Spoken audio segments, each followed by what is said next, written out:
ditch, motherfucker! That's crazy. As of right now, I've been awake for 32 hours. The same amount of counties there are in Ireland. Am I right, guys? And absolutely not, no. But a quick thing about me before I get started tonight, guys. I have a condition that the doctors call ET. It stands for essential tremor. What that basically means is that I'm shaking no matter what the circumstance is. So tonight, if you see my head shake or the microphone shake or anything like that, it's not because I'm nervous. It's not because I'm a Michael J. Fox tribute act. That was for you, Americans. Yeah, all it means is that I'm genetically inferior to everybody else in the room tonight. Yeah, so. And it also means if you guys are thinking about getting me a birthday present this year, don't get me Jenga. Because I already fucking have it. Don't it? No, I originally got started into stand-up comedy about 2 years ago because I didn't have the best relationship with my family growing up. I mean, like, I haven't spoken to my dad in about 6 years. Hasn't helped the fact that he's been dead for 7.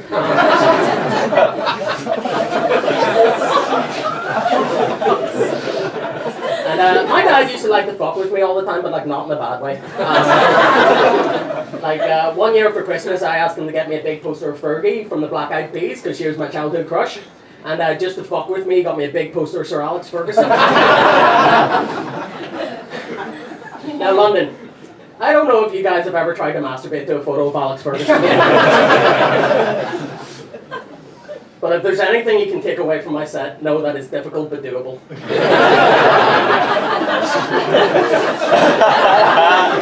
For the Americans in the room, Alex Ferguson's like Joe Torre. You don't even know Joe, the old manager from the Yankees. I was fucking researching that in the back.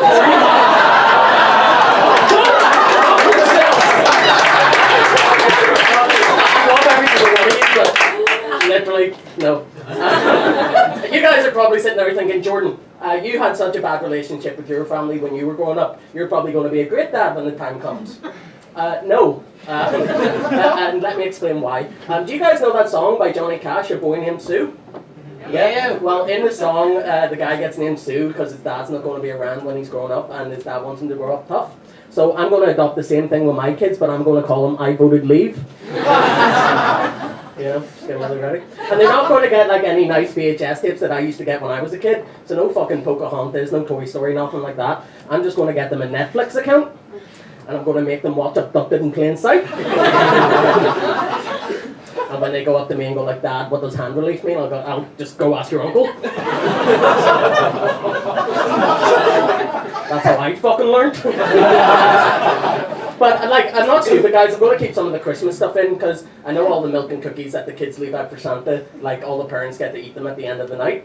I'm just going to convince my kids that Santa likes Heineken and Regal Filter. You know? I'm not going to do that elf on the shelf thing either. I think that's bullshit. It's redundant at this point, really. I'm going to do this thing called paramilitary under the stairs.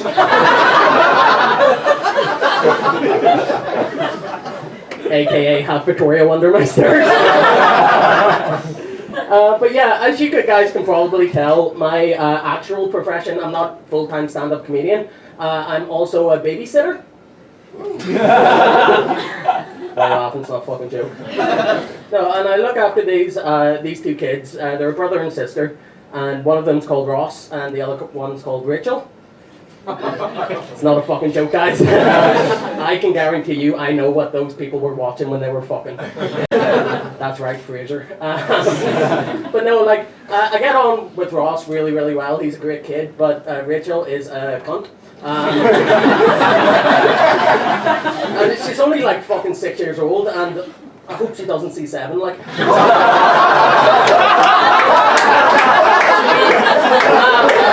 She's such a fucking dick, like, because, like, okay, 1 week, like, Rory was doing his homework, and then Rachel just refused to do hers, and wouldn't stop annoying Ross, like, the whole entire fucking time. So the next week when I pick them up from school, I go like, okay guys, look, if you guys behave, do your homework, next week when I pick you up, I'll take you to the shop, and we'll get some sweets or magazines or whatever you guys want.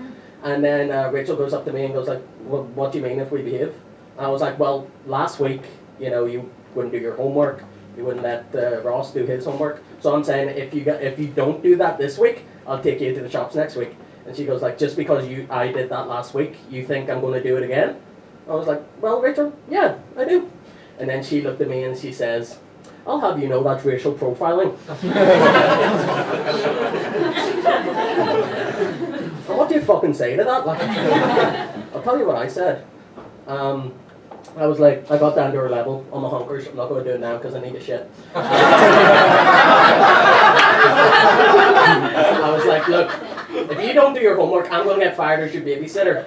And you know who your new babysitter's going to be? That's right, Rolf Harris. And then she was like, who the fuck's Rolf Harris? And that was the point I realized. I didn't realize what kind of, you know, pedophiles are in vogue anymore. I agree, that needs a better punchline, I'm sorry. That's crazy. And like, before I left for London, I was looking after them before I went to get my flight. And you know the last thing fucking Rachel said to me before I left the fucking house? You are looking delightfully plump today. Can you fucking believe that? Like, look, I know, I'm a fat guy. Like, I am morbidly obese. The cat's out of the fucking bag. I think all my problems with sugar, also, like all my problems with obesity stem from my love of sugar. Because I'm not gonna lie, guys, like I fucking love sugar. Like, I love sugar as much as Bill Cosby likes unattended drinks. Americans had to get that one, sure. No, okay, if you don't get that, like, I love sugar as much as Prince Andrew loves Pizza Express. You guys don't know who Prince Andrew is? What, you want me to do a third one? Okay. No, like, I love sugar as much as Jerry and Kit McCann, like a night out without the kids. Like,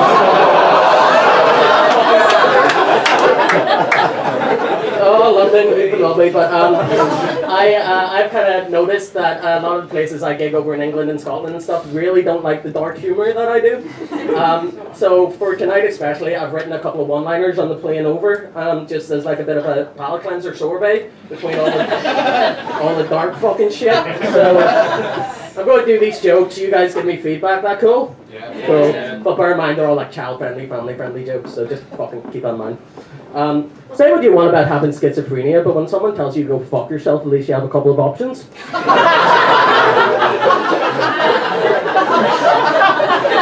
Yes, that is an intelligent joke. What? My uncle is so homophobic, he won't listen to Queen in case he gets hearing aids.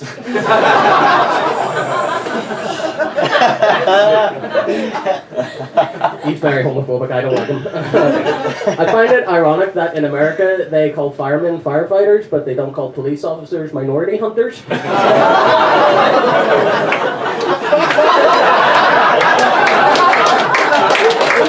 Alright? Yeah, of course I am. I applied to go to university in Jordanstown, but unfortunately I didn't meet the criteria because my parents weren't brother and sister. Jordanstown, Yale, same thing. I don't even know if Yale's in New York. Are you guys even here? I don't know what's happening. Anything can be used as a vibrator if you have Parkinson's. I have a mild form of Parkinson's, I can say that. If William can say window licker, I'm saying that. I think Prince Andrew was the original person to come up with the term no sweat. I have a lot of jokes to get through, so I'm going quite fast, sorry guys. Did you hear Samuel L. Jackson was actually considered for the lead role in the new Steve Jobs biopic last year? I swear to God, that is fucking true. If you want some more Hollywood insider gossip, guys, I'm also being considered for the lead role in the new Bobby Sands biopic. And for all the Catholics that didn't find that funny, let me explain why it is. You don't know if it's because I'm fat or I'm Protestant.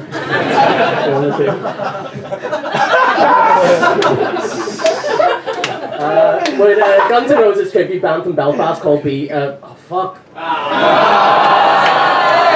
was doing so good! I will. Would a tribute band for Guns N' Roses from Belfast be called Decommissioned Guns N' Roses? No, it wasn't fucking worth it. Like, if an Amish person kills someone, is their death sentence... No, hear me out. If an Amish person kills someone, is their death sentence just like a regular chair?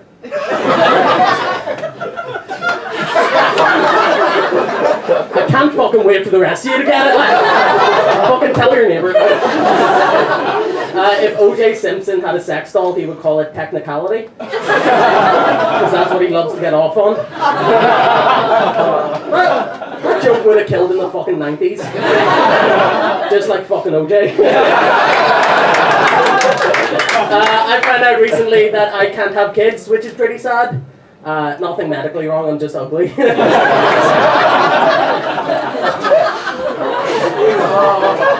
Fuck's sake, right? I'll finish on this one. I haven't really planned this out too well with the jokes that I've written, so this joke doesn't make sense with the last one I just did. But just fucking go with me, guys. Not many people know this, but I actually have a child. Size penis.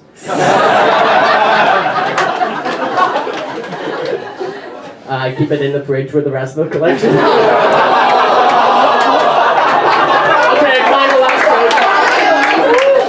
final joke. What's the difference between a United Ireland and an abortion? Fucking love how quiet it gets when I fucking say that. My mum didn't want a United Ireland in 1993.